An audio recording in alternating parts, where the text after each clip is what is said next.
My search led me to the study of the spiritual forces with which all of us are blessed. And it was in this field that I came upon a clue which has enabled me to help millions of people to find their earthly destinies. I want to describe my discovery in the simplest terms possible, because it will reveal to you why it is true that whatever the mind can conceive and believe, the mind can achieve, regardless of how many times you may have failed in the past or how lofty your aims and hopes may be. I caught my first fleeting glimpse of the profound law which provides the means by which we may choose our own purpose in life and attain it, while I was being coached by Andrew Carnegie during the organization of the Science of Success philosophy. I had just finished telling Mr. Carnegie that I feared he had chosen the wrong person to give the world the first practical philosophy of personal success because of my youth, my lack of education, and my lack of finances. Well, at this point, Mr. Carnegie delivered a lecture that I shall never forget, because it changed my entire life and paved the way for my helping to change the lives of millions of people, some of them not yet born.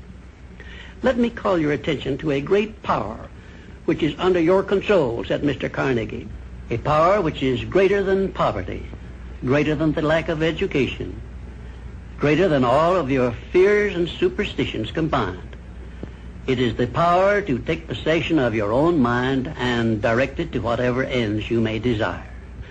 This profound power, Mr. Carnegie continued, is the gift of the Creator, and it must have been considered the greatest of all of his gifts to man, because it is the only thing over which man has the complete and unchallengeable right of control and direction. When you speak of your poverty and lack of education, Mr. Carnegie explained, you are simply directing your mind power to attract these undesirable circumstances, because it is true that whatever your mind feeds upon, your mind attracts to you. Now you see why it is important that you recognize that all success begins with definiteness of purpose, with a clear picture in your mind of precisely what you want from life. Then Mr. Carnegie continued his speech with a description of a great universal truth which made such an impact upon my mind that I began then and there to give myself a new outlook on life and set up for myself a goal so far above my previous achievements that it shocked my friends and relatives when they heard about it. Everyone, said Mr. Carnegie, comes to the earth plane blessed with the privilege of controlling his mind power and directing it to whatever ends he may choose. But, he continued, everyone brings over with him at birth the equivalent of 2 sealed envelopes, one of which is clearly labeled the riches you may enjoy if you take possession of your own mind and direct it to ends of your own choice, and the other is labeled the penalties you must pay if you neglect to take possession of your mind and direct it. And now let me reveal to you, said Mr. Carnegie, the contents of those 2 sealed envelopes. In the one labeled riches is this list of blessings. 1, sound health. 2, peace of mind. 3, a labor of love of your own choice. 4, freedom from fear and worry. 5, a positive mental attitude. 6, material riches of your own choice and quantity. In the sealed envelope labeled penalties, Mr. Carnegie continued, is this list of the prices one must pay for neglecting to take possession of his own mind. 1, ill health. 2, fear and worry. 3, indecision and doubt. 4, frustration and discouragement throughout life. 5, poverty and want. 6, and a whole flock of evils consisting of envy, greed, jealousy, anger, hatred, and superstition.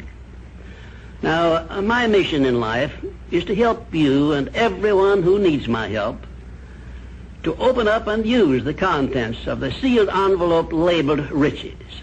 And the starting point from which you must take off if you wish to write your own ticket from here on out for the remainder of your life, I will describe for you in these simple instructions. 1, procure a neat pocket-sized a notebook, or something on the order of this one here, loose leaf affair. And on page 1, write down a clear description of your major desire in life, the one circumstance or position or thing which you will be willing to accept as your idea of success. And remember before you begin writing that your only limitations are those which you set up in your own mind or permit others to set up for you.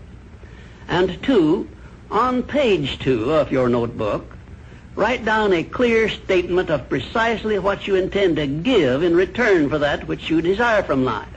And then start in right where you stand now to begin giving. And 3, memorize both of your statements, what you desire and what you intend to give in return for it, and repeat them at least a dozen times daily. And always end your statements with this expression of gratitude for the blessings with which you were gifted at birth.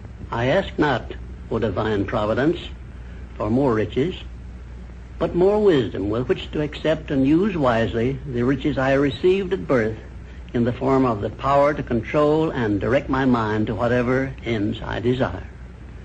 If you are not too successful or self-satisfied to accept and express this profound prayer, if you accept it and express it in the same spirit of humble sincerity in which I pass it on to you, a new and a better world will reveal itself to you.